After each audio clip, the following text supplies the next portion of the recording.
Bugungi mavzuyimiz ratsional tengsizliklar mavzusi ikkinchi qism, IDC 2. Demak, birinchi misoldan 10-misolgacha bo'lgan misollar tengsizliklar sistemasini yechishimiz kerak. Birinchi misolga e'tibor beramiz.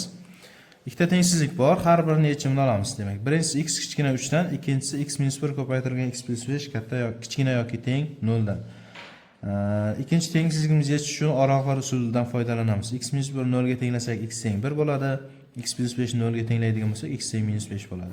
Son o'qiga -5 va 1 nuqtalarini joylashtiramiz. Demak, har bir oraliqda ishorasini topishligimiz kerak. -5 ni chap tomoni plus bo'ladi, minus plus bo'ladi. 0 dan kichik yoki teng bo'lganligi uchun minusligini olamiz. Demak, -5 dan 1 gacha yechim bo'ladi. Bu oralig'imiz birinchi tengsizlikni qanoatlantiradimi? Demak, -5 dan 1 gacha.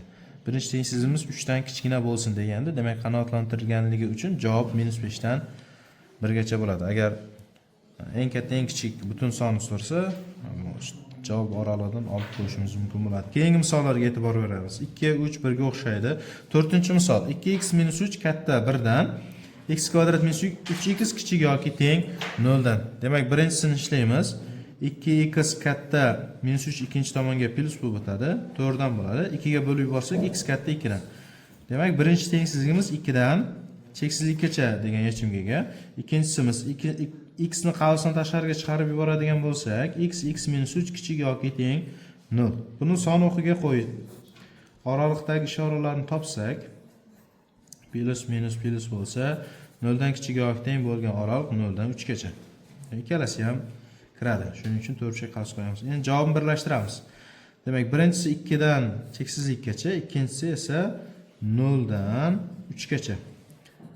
Demak, ikkalasi uchun umumiy bo'lgan qism 2 dan 3 gacha. Yechimimiz 2 dan 3 gacha. 2 kirmaydi, 3 kiradi.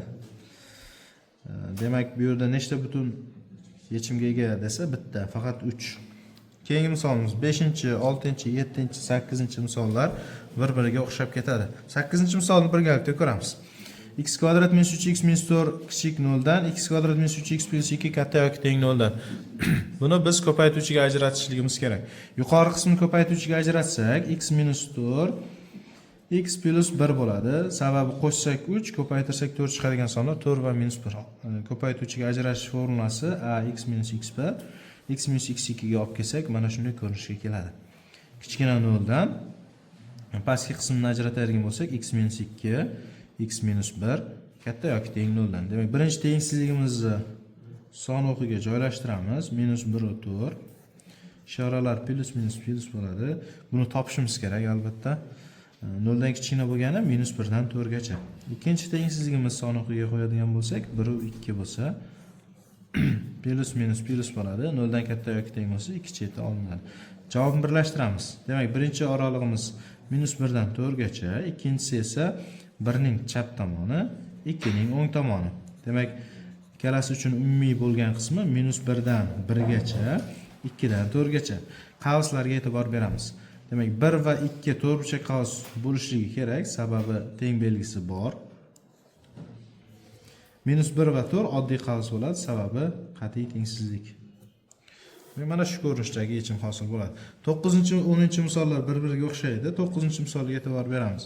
x - 1 ning qavs kvadrat plus x + 3 ning qavs kvadrat katta yoki teng 10. Demak, buni ishlashimizdan oldin x - 1 ning qavs kvadrat x + 3 ning qavs kvadratlarini ochib chiqamiz.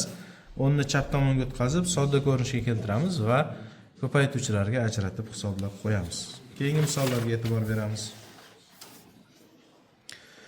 11-misoldan 15-misolgacha bo'lgan misollar qo'sh tengsizlik. Demak, qo'sh tengsizlikni qanday qilamiz? Bu yerda osonrog'ini ko'rishimiz mumkin. x kvadrat - 6x katta yoki teng 0, kichik yoki teng 7. Buni ishlashligimiz uchun alohida x kvadrat - 6x katta yoki teng 0, x kvadrat - 6x kichik yoki teng 7. 7 ni chap tomonga o'tkazsak, x kvadrat - 6x - 7 kichik yoki teng 0. Endi bu ikkalasini ham ishlab javoblarini maqib qo'yamiz, umumlashtirib qo'yamiz. Xuddi shunday 13-chi, 12-chi yoki 14-chi, 15-chi misollar ham shunday ishlanadi. Agar qaysidir misol yechimini topa olmasak, Telegram guruhimizga yozsalaring birgalikda ko'ramiz. 16 dan 20 gacha bo'lgan misollarga e'tibor beramiz. Demak, kasr ko'rinishida tengsizliklar sistemasi kelyapti. Biz bundan nima qilishimiz kerak? Agar 16-misolda x kichkina 25 taqsim x mana bu makrajdagi x ni ikkinchi tomonga ko'paytirish qilib o'tkazib yuboradigan bo'lsak, tengsizligimiz noto'g'ri yechim hosil bo'ladi. Unday qilishimiz mumkin emas. Unda nima qilishimiz kerak? 25 taqsim x chap tomonga ayirish bo'lib o'tadi. Ya'ni minus 25 taqsim x kichkina 0 bo'ladi va bunga umumiy makraj beramiz. Umumiy makraj berganimizda x kvadrat minus 25 taqsim x kichkina 0 tengsizligi hosil bo'ladi. Buni son o'qiga joylashtiramiz. X kvadrat minus 25 0 ga tenglasak minus 5 va 5 chiqadi. X teng emas 0 bo'ladi. Demak, 4 ta oraliqqa bo'lindi. Bu oraliqlarda ishorasini topishimiz kerak. Biz bittasini topamiz. So'ng minus 6 ni qo'ysak x ni o'rniga. Demak, yuqori qismi plus bo'ladi, pastki qismi minus. Plusga minus minus bo'ladi. Keyingisi plus minus plus bo'ladi. Demak, 0 dan kichkina oraliq minusligi. Demak, birinchi tengsizligimiz yechimi minus x dan minus 5 gacha, 0 dan 5 gacha. Ikkinchi tengsizligimiz yechimi esa 36 taqsim x chap tomonga o'tadigan bo'lsa x minus 36 taqsim x katta 0. Umumiy makraj beradigan bo'lsak x kvadrat minus 36 taqsim x katta 0. Bunda son o'qiga joylashtirsak minus 6 6 va 0. Minus 7 ni qo'yadigan bo'lsak x o'rniga minus plus minus plus. Endi bu yerda 0 dan kattasi so'ralyapti, shuning uchun plusligini olamiz. Minus 6 dan 0 gacha, 6 dan cheksizlikgacha. Ya'ni javoblarni birlashtiramiz. Minus 6 dan 0 gacha va 6 dan cheksizlikgacha. Birinchi tengsizligimiz javobi esa minus 5 dan minus 8 dan minus 5 gacha, 0 dan 5 gacha. Demak, tengsizligimiz umumiy yechimi sifatida minus 6 dan minus 5 gacha bo'lgan oraliq olinadi. Demak, ikkalasi ham oddiy qavs. Minus 6 yu minus 5 oralig'i yechim bo'la olar ekan. Xuddi shunday 20-misollarga ham shunday umumiy makraj berib ishlanadi, chap tomonga o'tkazib. 21 dan 55-misollarga e'tibor beramiz. Bu ko'rinishdagi tengsizliklarni ishlashimiz uchun biz belgilash kiritib olishimiz kerak.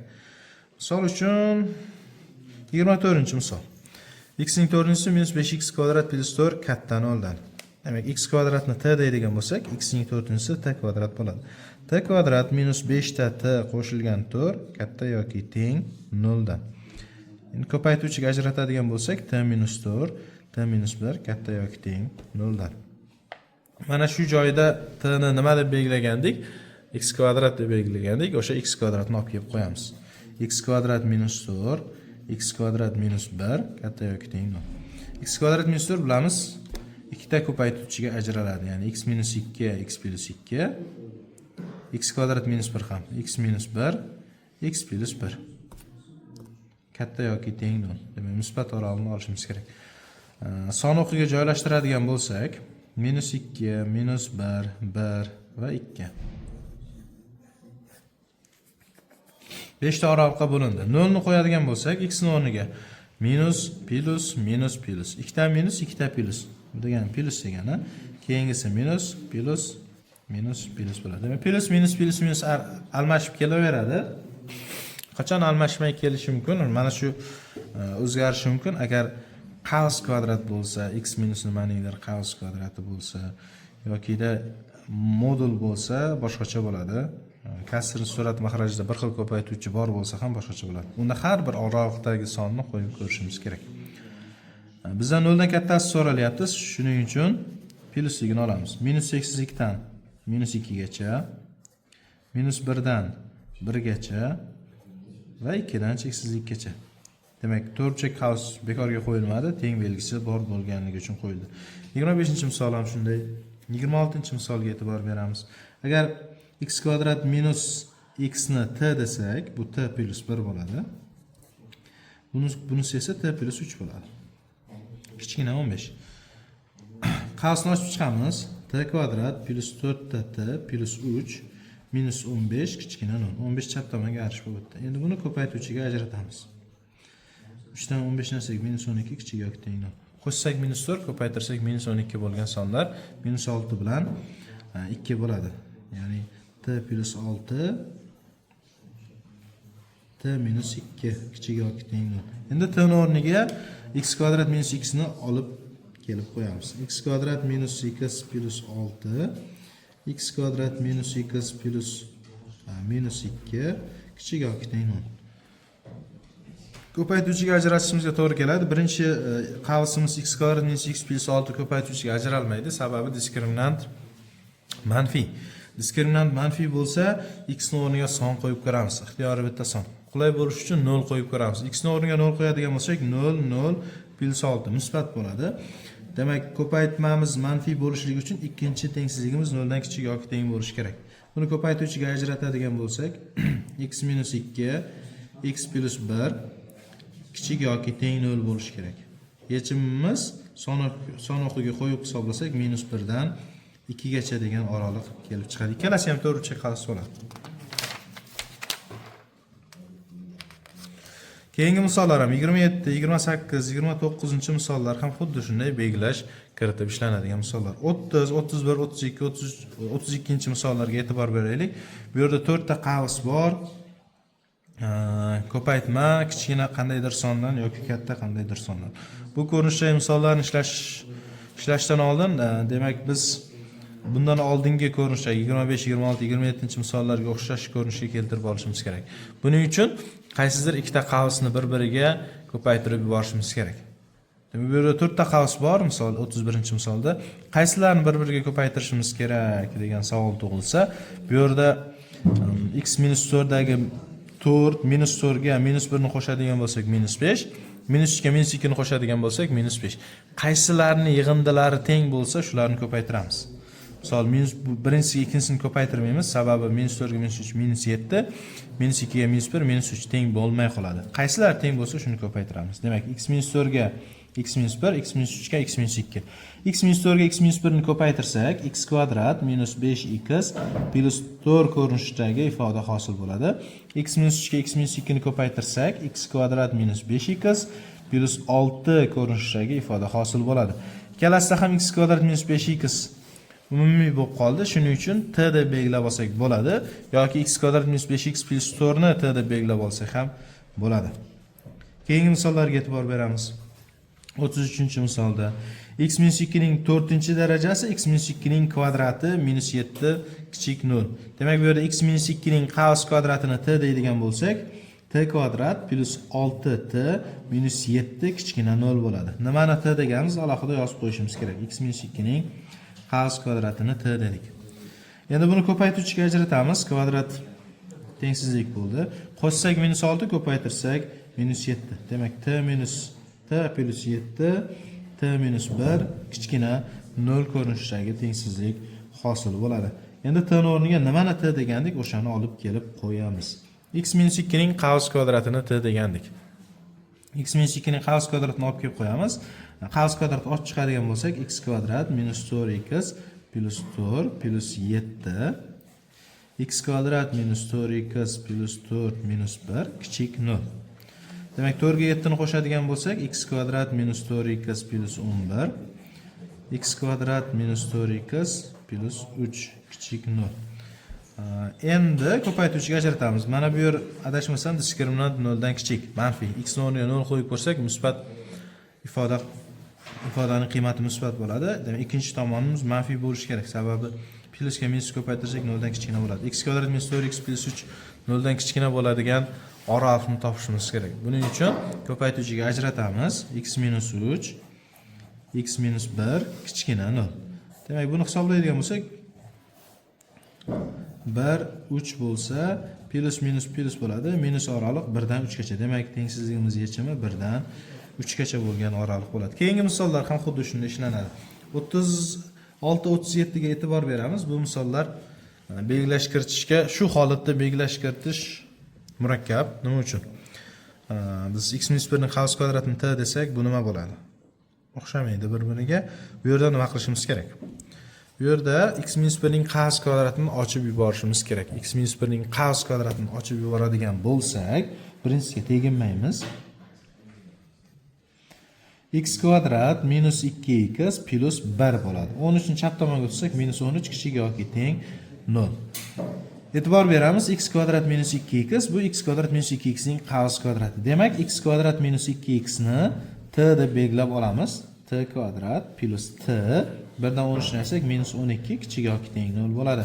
Buni ko'paytuvchiga ajratamiz. Qo'shsak minus 1, ko'paytirsak minus 12. Minus 4 bilan 3 shunda t plus 4 t minus 3 qoladi.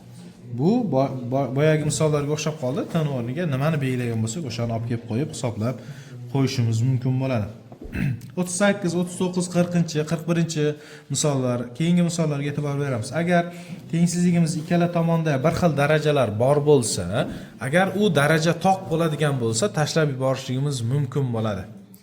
Agar daraja juft bo'ladigan bo'lsa, tashlab yuborishimiz mumkin. Ammo tashlab yuborganda bir marta plyuslik, bir marta minuslik qilib borishimiz kerak.